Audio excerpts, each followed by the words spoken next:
Hiya, I'm Tom Kenyon. I'm the digital exec from Fresh One, and I'm going to be talking to you about the Dream School project that we did online. And yeah, so Dream School Online was a project that we did with Channel 4, with Kate actually, and YouTube, where we built a big Dream School channel on YouTube, and also a user-generated competition called Britain's Dream Teachers. And I've been told to really hurry through, so I'm going to get a reasonable lick. Arrow keys, yeah. So 10 things I learned at Dream School. Number 1, a big, simple idea will always get you attention. And Dream School is one of the most elegant cross-platform pitches that I'd heard, because it was yeah. I don't want to move on.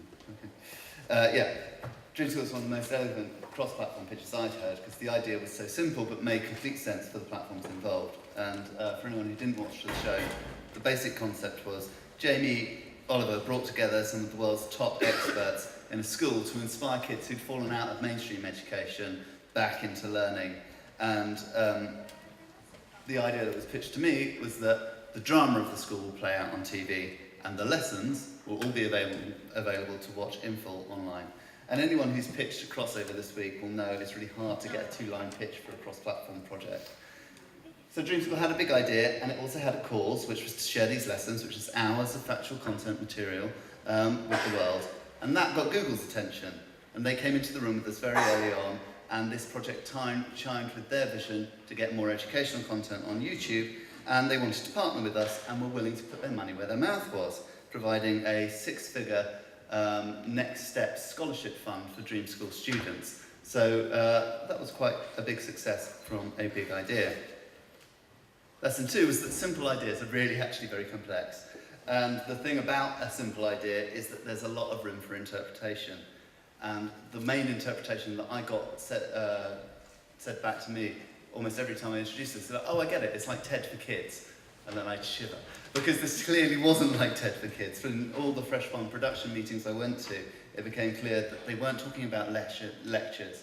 The last thing they wanted was teachers standing at the front of the class imparting wisdom. They were lessons. They were going to have practical elements and discussions and field trips and all the other kind of messy stuff that is really hard to capture. But whenever I spoke to Google, they frequently referred to it as the Dream School lectures, and however frequently I tried to disabuse them of that notion. And when I spoke to our first commissioner at Channel 4, who was Adam G., he hated the word lessons, and he wanted shareable short-form video that could live on the Channel 4 site as well as YouTube and be shared across many people. So yeah, complex. Lesson number 3. I wrote this out a lot of time. Google doesn't pay for content. Contractually, Google doesn't pay for content. They don't pay for video production, they don't pay for editorial curation of content, they don't pay for moderation of content. No, Google doesn't pay for content.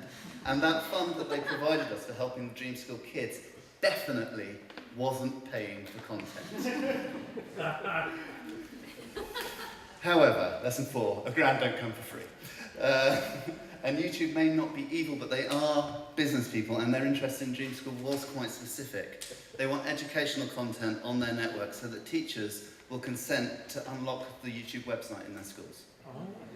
And having long-form lessons on the channel was really important to them. And they were also keen to encourage user-generated content from teachers, again, to get teachers buy-in into the platform. And they wanted to launch an initiative off the back of Dream School, led by us. And Google weren't paying for content, but their sponsorship, quite reasonably, was contingent on the Dream School proposition matching their brand requirements. And a show which didn't provide long-form lesson content or involve a user-generated teacher competition wouldn't match their brand requirements and therefore wouldn't get the money. So contracting this stuff is really slow and really hard. So quick recap at this point. Channel 4 cross-platform wanted short-form content for the wide appeal. Google want long-form lessons because it fits their brand, and if they don't get it, we don't get the sponsorship. Channel 4 TV commissioners want the long-form lessons as well as the short-form lessons because it fits with the big idea that everyone loved at the beginning, but they want Google to pay for the edit of them. and Google doesn't pay for content. So meanwhile, the show's in production. We don't have a contract with Channel 4 or Google or Illumina, who are our production partners. I think we've got Mike Flood-Page, who worked with us here.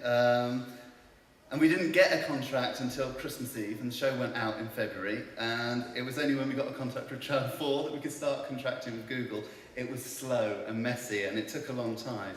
And the difficulty wasn't that we were having creative differences, really, even though what I said, we're all used to that. It's all just positive discussion. The difficulty was that we were doing something really new, and so who pays for what, and what can be said where, and where does sponsorship become product placement, and this was all new conversations. And I would say that another lesson is that the lawyers of broadcasters really need to get training in cross-platform. Because in the world of geo-blocking and embedding, it becomes quite difficult when you're talking about exclusivity and going, no, the reason we're putting these on YouTube is so that they can be shared everywhere. They're going to be on other websites. You can't have them exclusively. It's, it's a difficult thing. Lesson 6 is email is the enemy of partnerships. We had a good partnership going on whenever we were in the same room, and everyone's working in good faith, but it was, like we said, we weren't under contract a lot of the time. It was a bit precarious, and then there are emails. And the tone between Google and between TV people, really different. Google is an American company, very straight to the point, very businesslike. This is what needs to happen now. TV, it's all kind of fluffy, and we're all, hi, how are you? How are you doing? I was wondering if you might just think about doing. And what we find is that, and Google don't have phones, by the way, they don't have phone numbers, so you have to do it through email. It was quite hard. But so I'm on the phone quite a lot of the time going, now what they meant was this, and they're not being an arsehole, it's just that we need this. And yeah, it might seem slow, but it's definitely, that's what they meant is coming. So, wherever possible, get in the room, get on the phone, don't do email. Lesson 7, it's not about Google, it's about brand identity and how it's really important on all platforms. And one of the problems, one of the difficulties we had with Dream School that we only really realised late on, once it was on air, I think, is that the commissioning brief for online was very different from the commissioning brief for TV in some ways, that we were absolutely cutting for educational content, and that was the heart of our idea. So the TV was going to deal with the drama. We wanted to create a learning resource that was going to be available for posterity. And with this policy, we had to take a view on what clearly, if anyone saw the programme, was quite a conflicted environment, was quite a noisy environment, was quite a messy environment. And to get those learning messages across, we took the view that we had to focus on what the teacher was saying and the moments in which children understood what the teacher was saying, and that helped you understand them. And we got rid of a lot of the other stuff, and that policy meant that we took the view that we had to take out one of the key moments of the series, which is when David Starkey called a child fat. And it didn't move the lesson on, so we didn't use it. And I think we probably dropped 50,000 views just over that one decision. But aside from sort of losing traffic, what I think it led to eventually was that the TV series and the website felt different. And so if you're coming from the TV show, from the call to action, and thinking, I'm going to get more of the same, you didn't. You got something, a different kind of experience altogether, which was slightly more gentle and, I think, nice. Really nice. I think you should watch them. They're good. Lesson number 8. Avoid accidentally launching competitions. I'm not saying that Dream Teachers was an accident. We planned to run this campaign to get teachers to upload their content to YouTube. But there is a difference between a solicit for content and a competition, and that difference definitely includes a 10,000 prize for you and your school. So, again, we worked in late dates, and it was quite late on in the process that Google told us that they had a very large cash prize for winners of the Dream Teachers, what then became the Dream Teachers competition, but the Dream Teachers initiative. And that meant that because we had a shout out to it on air, that it had to come under the Channel 4 guidelines for competitions. I'm going to move on from this, we're hurrying. Yeah, okay. Lesson number 9, quality video UGC is a massive ask. Kate touched on this. Man alive, Dream Teachers was hard. We identified the 21 hardest questions in GCSE papers and asked teachers to explain them in the best possible way.